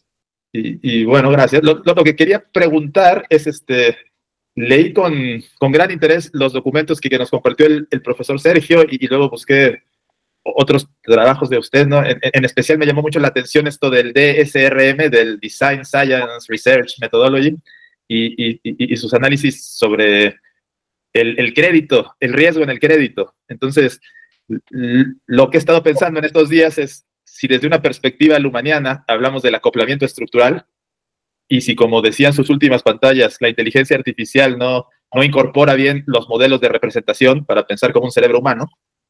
Entonces, bueno, lo que quiero preguntar es esto. Cuando elaboramos modelos de riesgo para crédito, pensamos que esa es la mejor manera para conocer al usuario, distintos algoritmos y cada vez saber más del usuario, si paga o no paga, ¿no? Y pienso en particular en su buenísimo texto sobre si el que debe no paga porque es un evasor fiscal o no paga porque no tiene, ¿no? O sea, pienso esto, ¿no? Entonces, analizamos modelos de riesgo para tratar de ahí entender al deudor. Pero pienso en esta tendencia, o en esta corriente nueva, principalmente en Estados Unidos o Canadá, Australia, de que ya se dieron cuenta que no es tanto analizar el modelo de riesgo de crédito, sino que ya se dieron cuenta que también depende el modo en que se comunica la información, la manera en la que se acerca al usuario. Eso es lo que pregunto. Si no, esta inteligencia artificial nos lleva a crear distintos bloques de información en donde pretendemos encontrar la explicación analizando con mucho detalle un sistema, y nos olvidamos de que ese sistema se acopla con otros sistemas, y si la tendencia que vendrá será nueva programación que nos permita acoplar nuevos sistemas y entender la parte que juega el humano y su impredecibilidad a veces, ¿no? O impredictible. Algo así quería preguntar y comentarle. Muchas gracias. Certo. Vamos lá.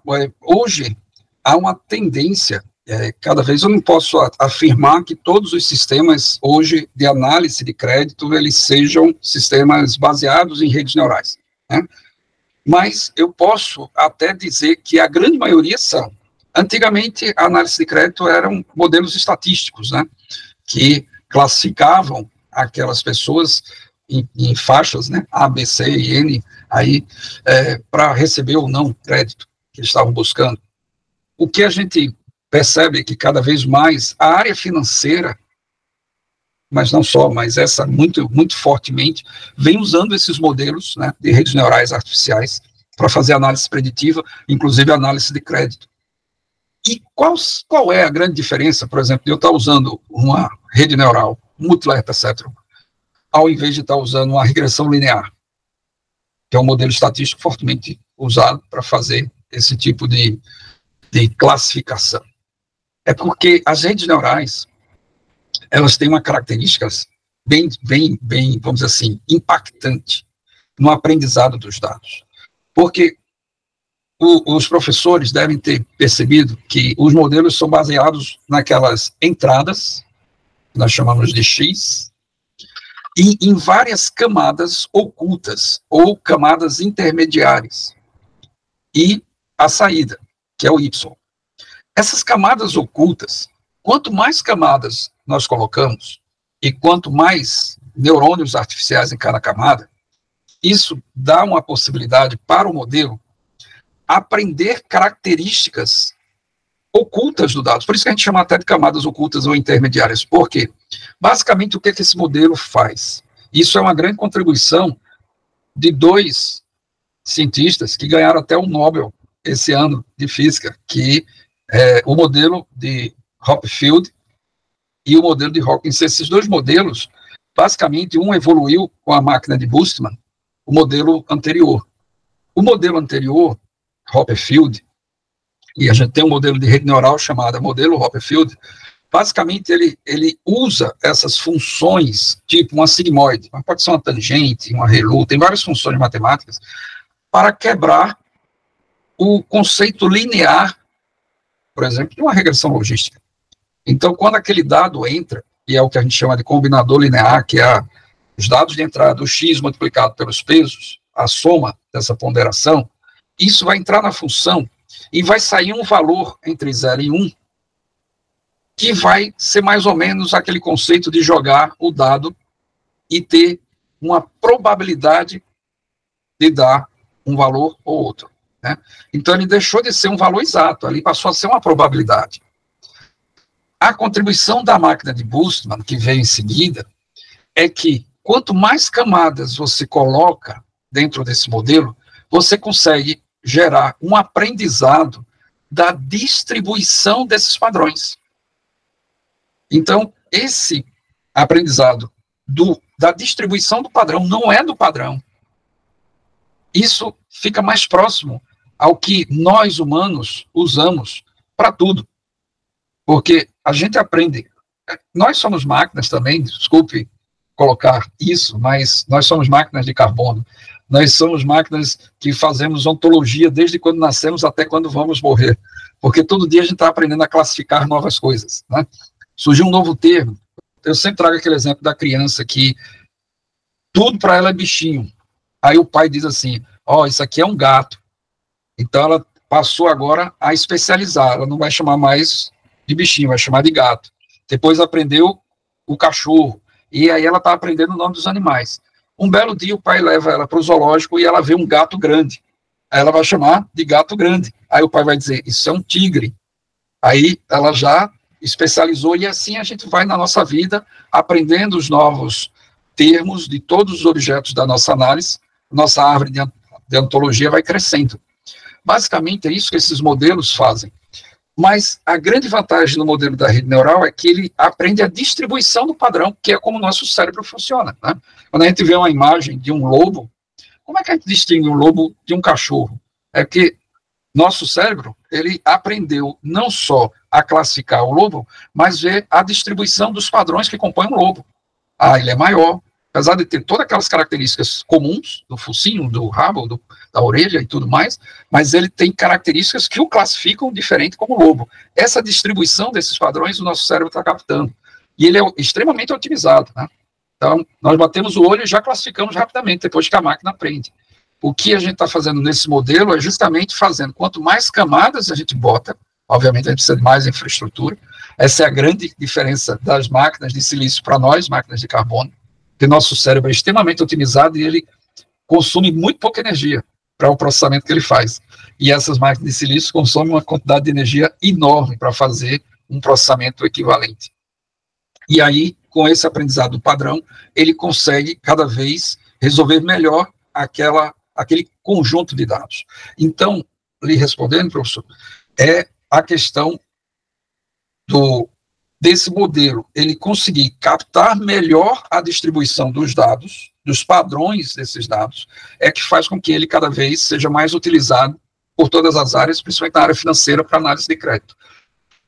Basta dizer que o livro de Kai-Fu Lee, que eu indico lá na referência, tem um trecho que ele diz assim, ele fala de um sistema usado na China para análise de crédito, que a quantidade de dados que são usados para que a IA aprenda a identificar se uma pessoa é boa, credora ou não, cada vez vai aumentando, porque eles vão fazendo os testes. E hoje, nesse sistema chinês, até se você é aquele usuário que deixa seu celular carregado ou não, é um índice, é um parâmetro usado pela IA para dizer se você é um bom credor ou não. E aí você diz, o que é que o celular, se é um celular que está com bateria carregada ou não, vai me dizer se eu sou bom ou não. Muitas vezes nós não conseguimos enxergar a correlação desses dados, mas esses modelos matemáticos enxergam correlações que nós, com nossas limitações, não conseguimos ver. Aí vem uma série de exemplos, né, que hoje as IAs deram sugestões que foram colocadas em prática e realmente a IA estava certa. Eu espero ter respondido, profesor. Muchas gracias, profesor. Muchas gracias. Sí, muy interesante. Muchas gracias. Iván. Buenas noches, profesor. Primero que nada, gracias por su exposición. Yo quisiera hacer una pregunta en vista de que surgió durante su exposición la cuestión de la semiótica. Quería hacer una pregunta respecto de algo que ha surgido varias veces en nuestro grupo, en una discusión, y que es básicamente la pregunta por el procesamiento de sentido desde la inteligencia artificial. Y la pregunta sería si entre los especialistas en IA, los programadores, si se trabaja con un concepto de sentido y con qué concepto de sentido se trabaja, si es que utilizan alguno específico, si quizás es algo más ad hoc en cada caso. Es esa la pregunta, ¿con qué concepto se trabaja para el sentido? Muchas gracias. Ivan, professor, deixa eu ver se eu entendi a pergunta. Porque, assim, no contexto ad hoc é o desenvolvimento sob demanda, né? Eu penso que o ad hoc que você colocou é nesse sentido. E aí você perguntou se eu entendi a pergunta, se no desenvolvimento de um modelo de IA, esse é um desenvolvimento ad hoc ou ele segue algum processo. ¿Sería esa pregunta? La pregunta es por el concepto de sentido que utilizarían quizás los programadores, los especialistas en IA, si es que utilizan alguno, si es que tienen alguno en mente al momento de trabajar en inteligencia artificial. O que eu posso dizer é que cada vez mais, vamos dizer assim, as pessoas que desenvolvem as IAs estão usando também esse recurso. Eu até coloco da seguinte forma, o grande problema, que isso é a minha visão pela experiência que eu venho tendo dentro do governo, não é a transformação digital, né, que é você colocar a tecnologia para as pessoas. Na verdade, é a transformação cultural. Em que sentido? Eu posso apresentar uma excelente ferramenta para alguém, mas se essa pessoa não tem, assim, a visão do que essa ferramenta pode trazer de benefício para ela não vai ver nenhuma vantagem naquela ferramenta. Ela pode raciocinar assim, vou ter que aprender mais uma forma de trabalhar. É como se você estivesse tirando aquela pessoa do ponto de conforto dela. Ela já aprendeu a fazer daquele jeito. Eu sempre fiz, é aquela máxima, né? Eu sempre fiz assim porque eu vou mudar. Né? E aí gera essa questão da transformação cultural. Você mostrar que o uso dessa ferramenta, você vai ter que gastar um tempo, vai ter a curva de aprendizado, mas depois que você vencer essa curva, ela vai te dar uma série de vantagens que antes você não tinha. Quando a gente vai para o pessoal da área de tecnologia, eles já enxergam naturalmente isso, porque são pessoas que respiram a tecnologia, né? São eu posso dizer assim, são vocacionados para a tecnologia. Eles são entusiastas por natureza, que é o meu caso. Então, assim, não tem resistência de mudança. A mudança, quando vem, a gente já vai surfar a onda. Mas a gente sabe que o humano, naturalmente, ele é resistente à mudança. Claro, tem os perfis, né, das personalidades, mas levando em consideração, independente dos perfis, todo ser humano, depois que ele gasta, ele investe um longo tempo num aprendizado, ele não quer perder aquele tempo que ele investiu. Por que eu vou trocar minha forma de trabalhar por outra? Muitas vezes você pode... Isso acontece muito no sistema bancário. Se um dia vocês forem visitar um banco por trás das agências, porque quando a gente olha qualquer sistema bancário, a gente olha os sistemas, o front-end com os clientes, eles usam a tecnologia de top. O design, interação, é sempre focado. Mas quando você vai lá para dentro do banco, naqueles sistemas que rodam o crédito, a transferência eletrônica, muitas vezes são feitos em linguagens que já são obsoletas para o mercado. COBOL, Natural, linguagens que já morreram há muito tempo. Mas os sistemas ainda rodam lá. Aí você diz assim, como é que ainda está rodando nessas linguagens desse sistema? Porque para o tomador de decisão, o banqueiro, ele não troca tecnologia por tecnologia. Ele não vai trocar um sistema que funciona, que já é robusto, já é extremamente testado e seguro, por um outro que alguém chega para ele e diz assim, esse sistema aqui eu escrevo mais rápido o que você precisar. Mas você tem que me dar uma justificativa econômica. Por que eu vou trocar um sistema que já foi investido talvez milhões de dólares por um outro sistema que eu vou ter que investir milhões de dólares correndo risco de segurança, correndo risco de falhas? Eu não troco tecnologia por tecnologia. Eu troco tecnologia que seja economicamente melhor. Então, o ser humano ele tem uma tendência a querer trocar algo que seja motivador por ganhos, que normalmente vivemos numa sociedade econômica e vem ganhos econômicos se a gente olhar o viés econômico. Mas o ser humano que não está olhando o viés econômico, ele vai olhar para o viés de otimização. Eu vou trocar essa minha forma de trabalhar por outra, porque se eu gastei tanto tempo para aprender. Então, essa transformação cultural, ela tem que vir antes da transformação digital, porque você tem que mostrar para as pessoas os ganhos que eles podem ter com o uso dessa nova tecnologia. Se isso não for apresentado para as pessoas, eles sempre vão olhar como, é mais um sistema que eu tenho que aprender. Então, vai vir já automaticamente na mente dele a rejeição, que é um impacto para essa mudança. Perdón, digo, aclaro simplemente idiomáticamente, gaños significa ganancia, por si está suelto por ahí, y bueno, por si acaso. Muy bien, gracias Iván, gracias Álvaro. Estamos ya sobre las 9:05, Álvaro. No sé si tenemos tiempo para alguna pregunta más de alguno de los compañeros, no queremos abusar de tu generosidad. Fique à vontade, eu estou honrado de estar aqui conversando com todos os professores, então fiquem à vontade. Quando vocês acharem que devem terminar, a gente finaliza. Bueno, vamos a sortear una última preguntita. No sé, Calice, que te vi abrir la cámara en algún momento, si querés aprovechar, o alguno de los compañeros, tome la voz primero. Yo tenía varias preguntas, pero no sabía cuál seleccionar. Sí, yo también, imagínate, mirá. La realidad. Últimamente, profesor, estaba tratando de entender cómo funcionan los LLMs. Y hay una cuestión que estuve buscando varias veces, que es la cuestión de la selección al azar, la randomness. Hay una cuestión que por ahí nunca lo logro. Por ahí las introducciones y los libros explican que el LLM termina seleccionando a veces elecciones de menor rango.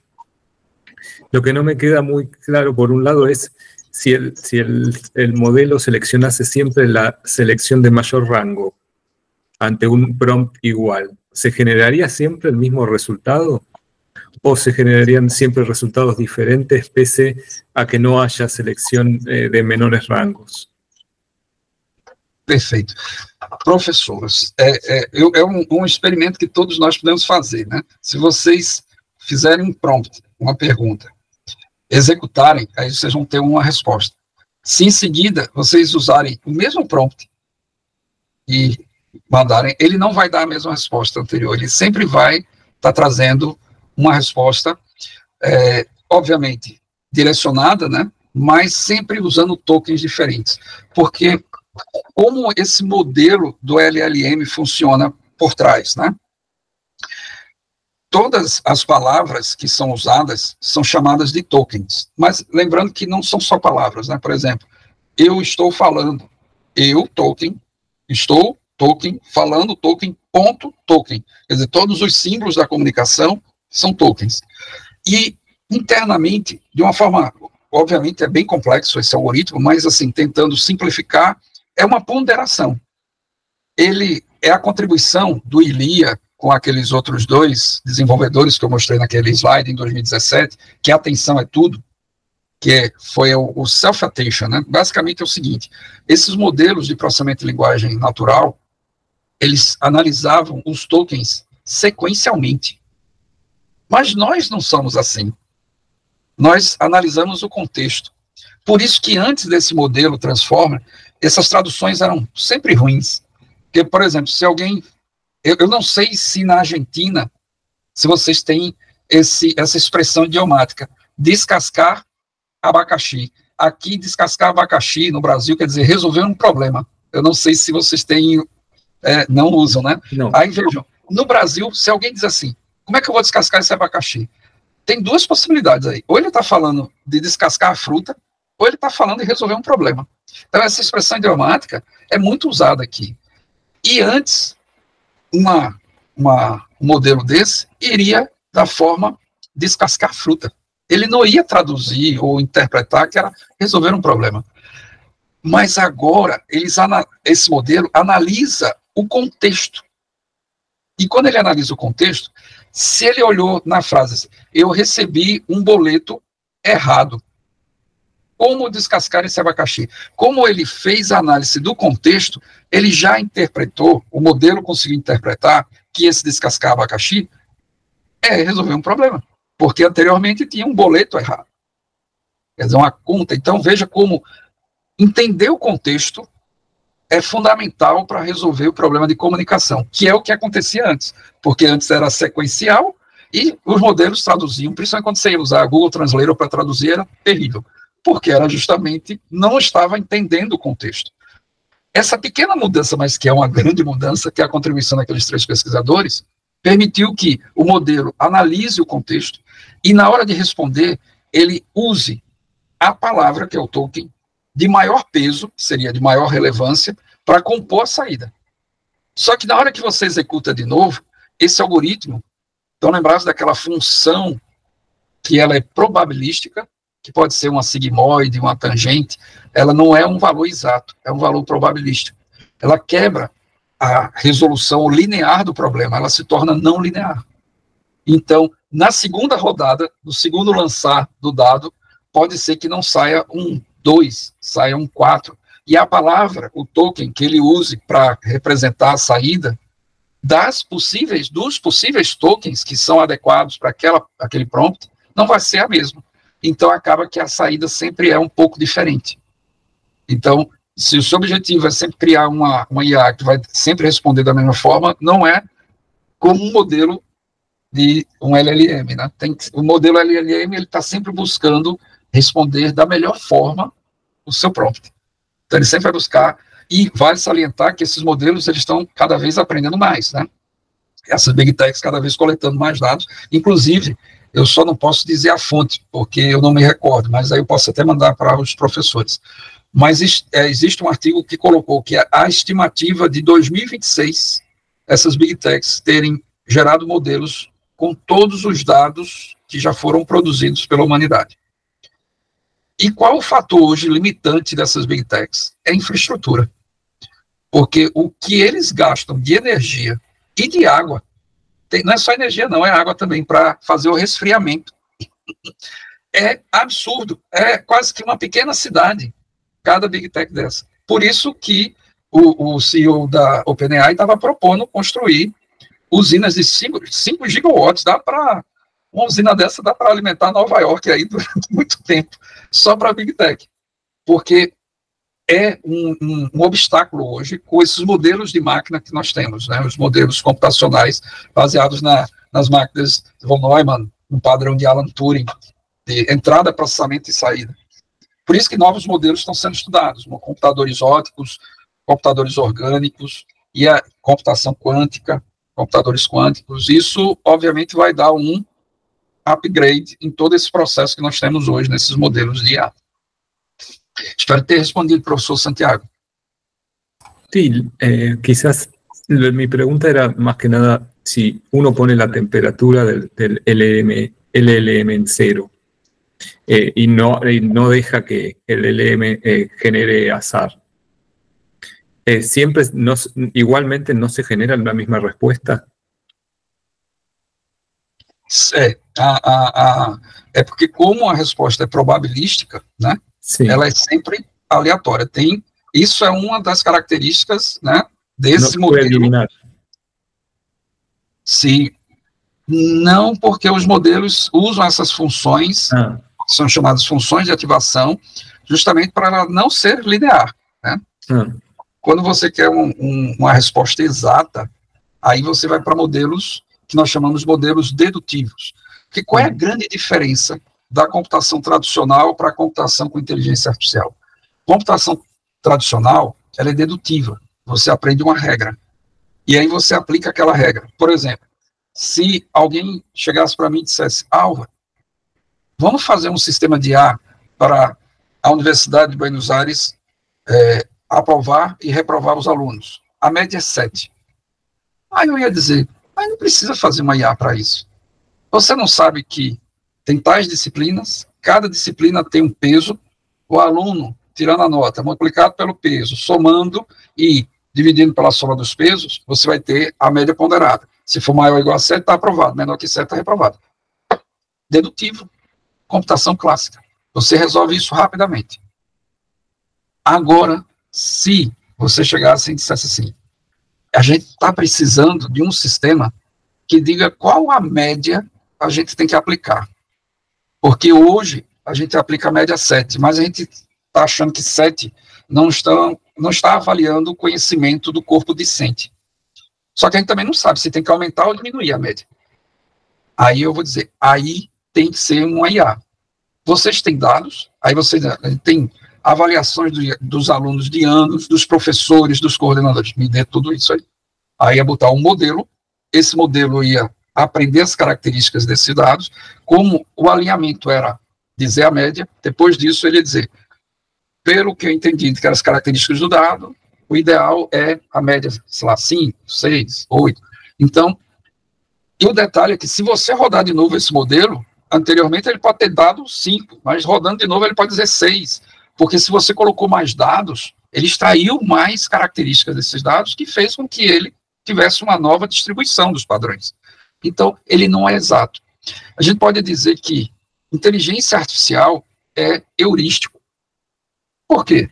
Se eu chegasse para vocês que dão aula na Universidade de Buenos Aires e perguntar qual é o endereço da universidade, aí vocês iam dizer, é na rua tal, número tal, bairro tal, vocês dão um valor exato, porque vocês sabem. Mas se alguém me perguntasse, qual é o endereço da Universidade de Buenos Aires? Aí eu ia dizer, fica lá na Argentina, na cidade de Buenos Aires. Eu dei um valor aproximado. Se for perguntar para alguém que mora em Buenos Aires, mas não tem nenhum vínculo com a universidade, ele pode dizer, é no bairro tal. Quer dizer, ele está cada vez detalhando mais. O ser humano, quando ele não sabe a informação exata, ele vai tentar entregar a melhor informação. Então, isso é que nós somos máquinas heurísticas, né? A gente sempre quer responder, né? Às vezes, até quando a gente não sabe, a gente quer responder. Então, a gente busca sempre dar a resposta mais aproximada pelo que a gente tem conhecimento. Nós não somos máquinas exatas. Eu costumo dar um exemplo, que nós somos máquinas fuzzy, porque fuzzy é um modelo que foi construído justamente para chegar próximo ao humano. Eu costumo dizer assim, quando alguém pergunta, você acha o meu filho bonito ou feio? Você, internamente, pode ter achado ele feio, mas você não vai dizer para o seu amigo que ele é feio. Aí você diz, ele é bonitinho. O bonitinho entre feio e bonito tem uma gradação enorme. Então, você está suavizando aí aquilo que seria digital, né? 0, 1, feio, bonito, você está dando uma suavizada nessa curva. Isso é o que a gente faz com esses modelos de inteligência artificial. A gente não é exato. Quando é exato, vamos fazer computação clássica, que é muito mais rápida e barata. Mas problemas complexos, a gente não consegue muitas vezes dar o valor exato. A gente quer o melhor valor, a melhor regra, a melhor posição, a gente quer a heurística, né? Ou a meta-heurística, baseada em algum conceito que a gente aprendeu. Eu espero ter respondido, professor. Muito obrigado. Bueno, Álvaro, tenemos hoy 50 millones de preguntas más, pero ya estamos, no nos queremos abusar de tu generosidad. El año que viene, si tenés ganas, te volvemos a invitar. Estamos muy, muy agradecidos de tu presentación, de tu tiempo, de tu didáctica, de los recursos que trajiste para responder nuestras preguntas. Así que, a modo de agradecimiento, te voy a hacer una despedida en portugués y te dejo la última palabra. A gente fica muito agradecida pela apresentação de hoje. Achamos que as respostas para nossas perguntas foram muito pertinentes e heuristicamente positivas, né? Então, caro professor Álvaro Pinheiro, a Cátedra Niklas Luhmann e a Sociologia da Modernidade, nosso grupo de trabalho da pesquisa na UVA, fica agradecidíssima a você pela apresentação. Muito obrigado. Eu que agradeço a oportunidade de estar falando com todos os professores e agradeço, mais uma vez, a oportunidade de estar aqui nesse seleto grupo, né, de mentes pensantes, dos quais eu gosto muito de participar. Um abraço a todos. Vou finalizar aqui a gravação.